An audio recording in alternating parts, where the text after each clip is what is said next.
Okay, so today we are removing the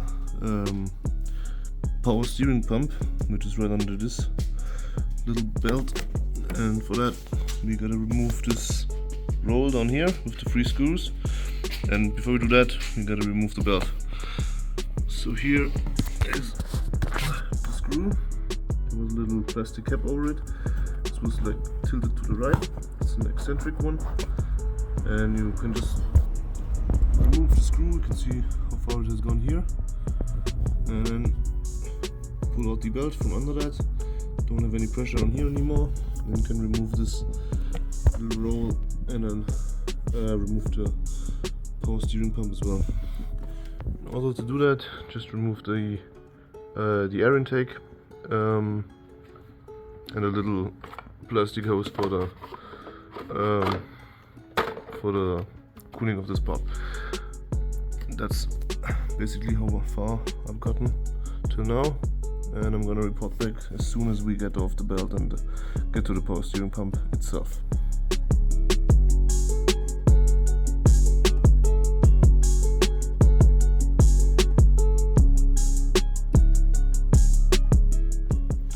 Okay, so now we've removed the roll.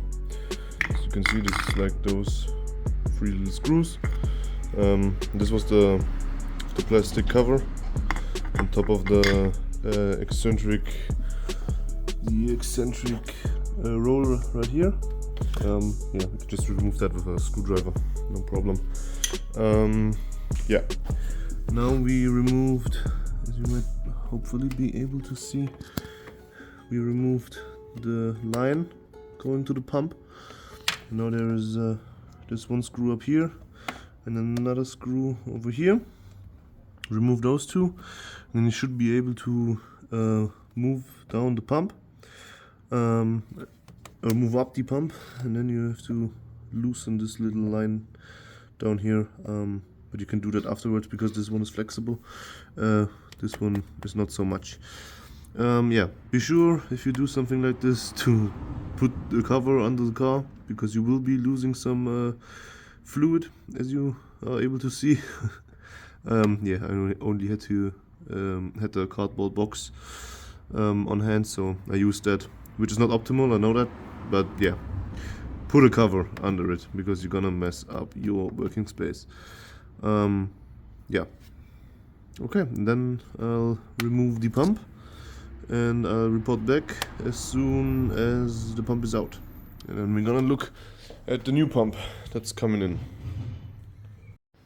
So after some difficulties, you can see we removed the power steering pump.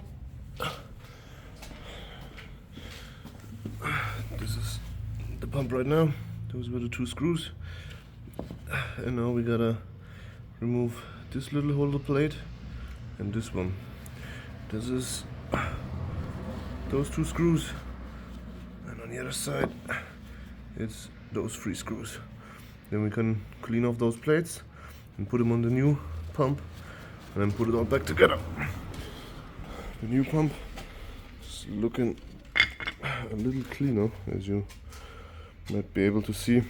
Yeah, gonna, as I said, change out the plates, clean them off a little bit, and then put it all back together.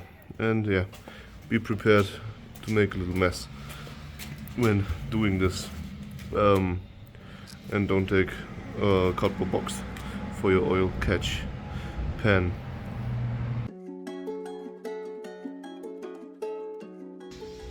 Okay, I hope you can understand me. The neighbor is working tough.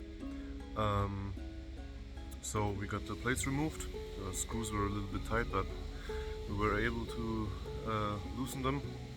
And now I'm gonna go to the store and buy little fittings and power steering fluid and some brake cleaner to clean the plates off.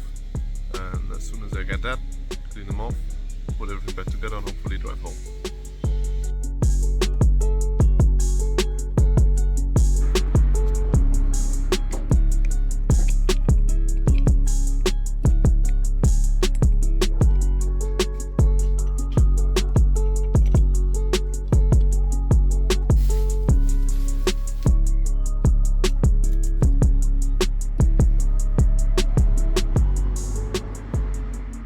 the old pump, and this is the new one with the brackets on it. Okay, so when putting back in the pump, as you can see, we first attach the flexible oil line again. Then you're gonna take those two screws. The taller one is on the right, this one on the left, and screw them in this holder right here. And the other one is to the left of it. Those 2 points. And after those two are in, the hard line comes back on. Alright, so now as you can see, the pump is back in. Those two screws on the top, left and right, are screwed in or to max. Now we gotta connect this line to the opening. An important part about that is this screw has this little washer that stays here, and this little washer goes onto the pump. Then there's the line, and then the screw comes in. Don't forget this little washer, otherwise it still might be leaking after you fixed it. Remember that. So, as you are able to see, the pump is back in, the lines are connected, and the roll is back on again. All screws are tightened. We also got the belt under the pressure again. Maybe you can see it's a little bit hard to show, but yeah.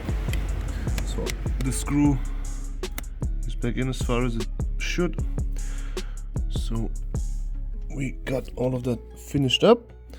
Now we get to this little guy, refilling the power steering fluid. For that, turn on the engine, fill up this little guy to the top, steer from left to right.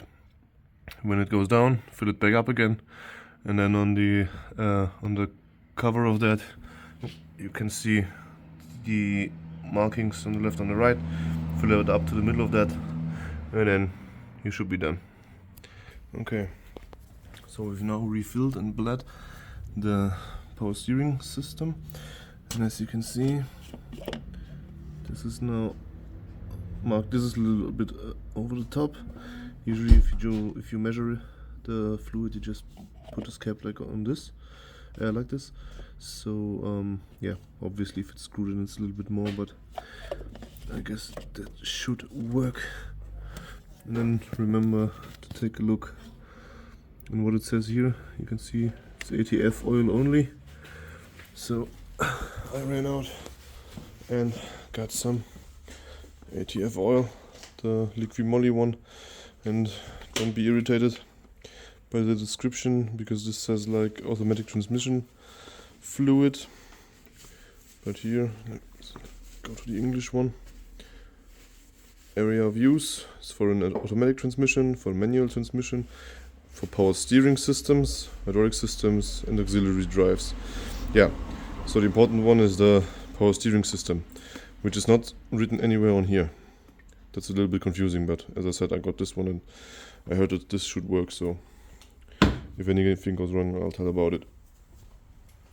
Yeah, so now I'm gonna put this guy back in here, put the air filter system back in, and then we're gonna get to change the little windscreen fitting, which is the nice little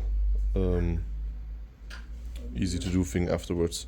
But yeah, power steering system is renewed. You can see the new pump down here, so I guess that was a success. Yeah, and almost forgot, this is the little cap for the X-center roll, and I'm just gonna put this back on here so the screw doesn't get messed up. Let me see. Now we got it. Okay. This is back on here. So the screw is protected. Okay, now for the windscreen plastic things, like those ones up here. They should actually cover the windscreen. And as you can see, they are not. There's this little gap, and there's all this like the water and the dirt going down, and that's not supposed to be like that. So I got the two parts. Important thing here is that for the sedan and touring version, this is like two separate parts, left and right side, and for the coupe and convertible version, it's one big part. I'll show that in another video because I'm gonna change that on my convertible as well. But yeah, here are the BMW part numbers, and I'll put the link where I bought those in the description as well. The same for the Powersteering Pump. Yeah. So to start off, let me put away this paper towel. We're gonna have to remove the windshield wipers, and so there is, I don't know if you can see it, but there should be, on the side, there it is, this little gap in here, and you just take a small flathead screwdriver, and then you just plug it out as good as possible without hurting yourself.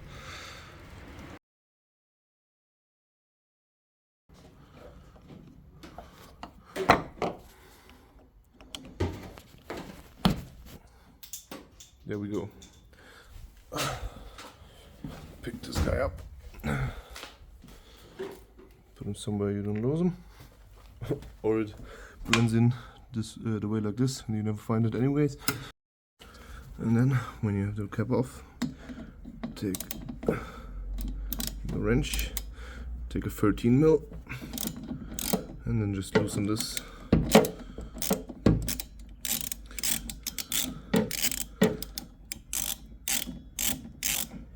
Oh, come on.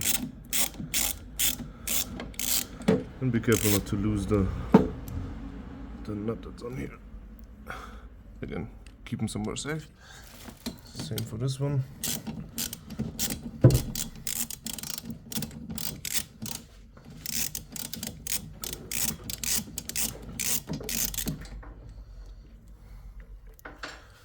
And now,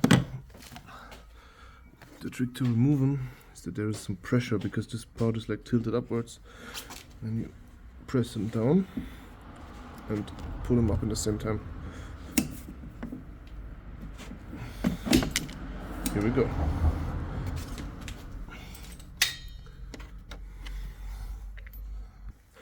Okay, so the last step, after you've removed the windscreen wipers, is those two. On this side, I don't think there is anything. There's just the clips on the back side, so don't be too rough when pulling this off. And then you have to take out those clips, hope that they don't break off, and then reuse them on the new ones, because the new ones don't come with them. And there's also these little fittings that are pretty useful. Yeah, and make sure to clean off this little gunk and a dirt part. And keep in mind, I already had those removed, so first time I cleaned it, it was way worse. Yeah, again, for this side, just remove those two caps, and then you should be able to pull this off the same way. Okay, so I got the first side in, and now you can see that a part of the windscreen is actually covered, and this is like a rubbery material, like you can actually like bend this, and that's the part that gets old and breaks off.